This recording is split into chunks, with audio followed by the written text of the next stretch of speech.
अक्कलकोट तालुक्यातील अतिवृष्टीमुळे नुकसान झालेल्या शेतकऱ्यांना शासनाने आर्थिक मदत करावी अशी मागणी किसान एकता संघ दिल्ली या संघटनेच्या वतीने करण्यात आली। याबाबतचे निवेदन शुक्रवार दिनांक 22 ऑगस्ट रोजी नायब तहसीलदार यांना देण्यात आले। किसान एकता संघ दिल्लीचे राष्ट्रीय उपाध्यक्ष चंद्रकांत रेवणसिद्ध पाटील यांच्या मार्गदर्शनाखाली तहसील कार्यालयात निवेदन देण्यात आले। अतिवृष्टीमुळे झालेल्या सर्व पिकांचे सरसकट पंचनामे करून नुकसान भरपाई त्वरित देण्यात यावी। दुधनी मंडल मधील खरीप पिकांचे पंचनामे करा। अक्कलकोट तालुक्यात गेल्या 15 दिवसांपासून मुसळधार पाऊस पडत आहे। या पावसामुळे अतिवृष्टी सदृश परिस्थिती निर्माण होऊन खरीप हंगामातील पिकांचे मोठ्या प्रमाणात नुकसान झाले आहे। तालुक्यातील शेतीतील तूर, उडीद, सोयाबीन, मूग, कांदा, फळबागा यांचे मोठे नुकसान झाले आहे। दुधनी मंडळ मध्ये पंचनामे करून विलंब होत असून या ठिकाणी पंचनामे सुरू करावेत। तलाठी सर्कल यांना पंचनामे करण्याचे आदेश देण्यात यावेत। शेतकऱ्यांना हेक्टरी 50,000 रुपयांची मदत शासनाने द्यावी अशी मागणी किसान एकता संघाच्या वतीने करण्यात आली आहे। अक्कलकोटचे नायब तहसीलदार दत्तात्रय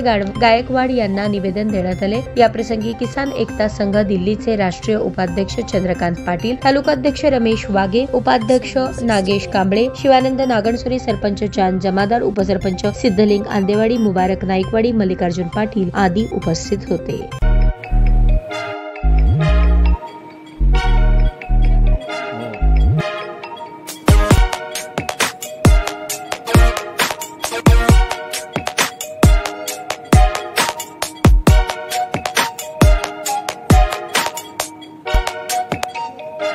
सोलापूर शहरातील सुप्रसिद्ध हॉस्पिटल म्हणजे सेंट्रल मल्टी स्पेशालिटी हॉस्पिटल मागील अनेक वर्षापासून सेवा बजावत आहे। 24 तास इमर्जन्सी सर्व्हिस, मॉडर्न टेक्नॉलॉजी, अनुभवी डॉक्टर्स तसेच अत्याधुनिक तंत्रज्ञान सुविधांनी सुसज्ज स्त्रीरोग प्रसूती विभाग, ऑर्थोपेडिक विभाग, मेडिकल विभाग आणि इतर एकमेव नाव म्हणजे सेंट्रल मल्टी स्पेशालिटी हॉस्पिटल। पत्ता गणेशपेठ शॉपिंग सेंटर, मंगळवार बाजार, सोलापूर।